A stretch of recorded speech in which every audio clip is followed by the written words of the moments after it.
Hebrew scriptures the river is regularly referred to by the term or sometimes Yo. The word itself means stream or canal as at Daniel 12:5 and Isaiah 33:21, or water-filled gallery, a shaft made in mining, as at Job 28:10.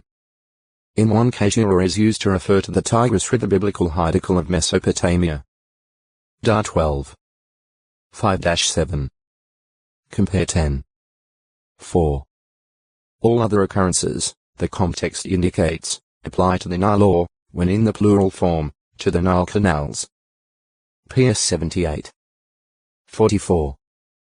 Issa 7:18. The Egyptian name Jow for the river, at least from the so-called 18th dynasty on, corresponds closely to the Hebrew. The course of the Nile. The Nile is generally ranked as the longest river on earth. Its length of 6,671 kilometers 4,145 mi is measured from its sources, which take their rise in the lake regions of modern Rwanda and Burundi. These sources flow into Lake Victoria, and from here a river passes over to Lake Albert, Lake Mobata, Sezi Seko. Farther north the stream is known as the White Nile. At Khartoum, the White Nile is joined by the Blue Nile, which cascades down from the mountains of northern Ethiopia. North of Khartoum the river forms the Nile proper, and as such receives the waters of only one more tributary, the Atbara River, its confluence with the Nile occurring about 300 kilometers 190 mi of Khartoum. The Nile then winds its way through the desolate Tabligh land of northern Sudan, passing over 6 separate beds of hard granite rock that create 6 cataracts between Khartoum and Aswan, biblical Sin, the point where Nubia ended, and ancient Egypt, typical scene along the Nile in Egypt. Nile 501 Gan.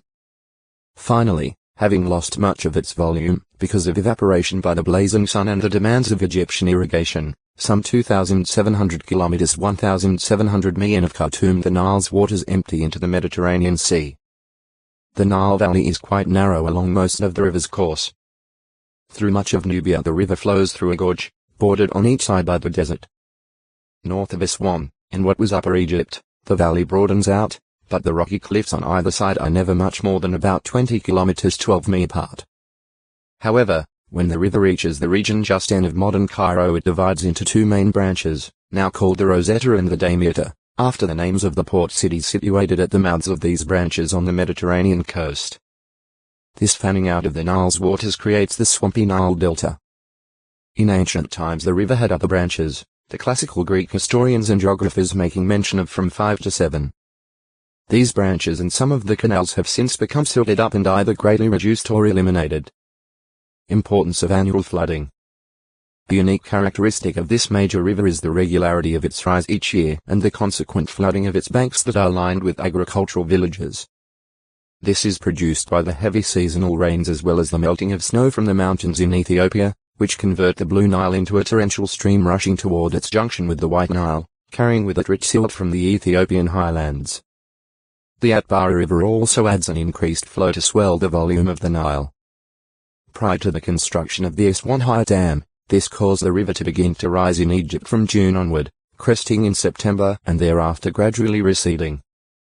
On receding, the waters left behind a deposit of highly fertile soil in the form of a thin layer of mud. In a virtually rainless land, Egyptian agriculture was totally dependent upon these annual inundations of the lowlands.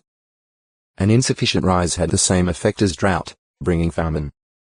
While an excessive rise brought damage to the irrigation works as well as to homes. The concern of the Egyptians for a desirable amount of inundation is seen in the Nilometer gauges for measuring the river's level that have been discovered at ancient sites. Without these inundations the never-distant desert would press in from both sides right up to the riverbanks. Yet the Nile's rise and fall has, with few exceptions, been so regular that Egypt throughout its history was noted for its abundant crops and agricultural wealth. This complete reliance of the Egyptian economy on the Nile's waters was well illustrated in Pharaoh's dream, the 7 fat cows proceeding out of the Nile and feeding on the Nile grass, while the 7 thin cows came from the same source. This aptly represented the way good production could be eaten up by poor years resulting from insufficient inundation. G 41. 17-21. The surging of the Nile waters over their banks was used to describe the forward push of marching armies. G 46. 7, 8. 47.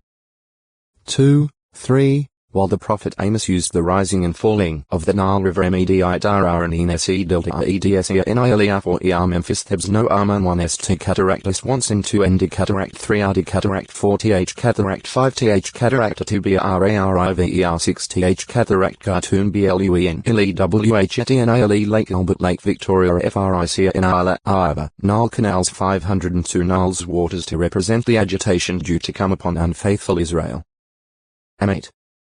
8. 9. 5 other prophets employed the figure of the Nile's drying up to represent the disaster due to come upon Egypt as a result of God's judgment against the nation. The Nile's failure would not only cripple agriculture and the raising of stock, but also damage the fishing industry and the production of linen. Issa 19.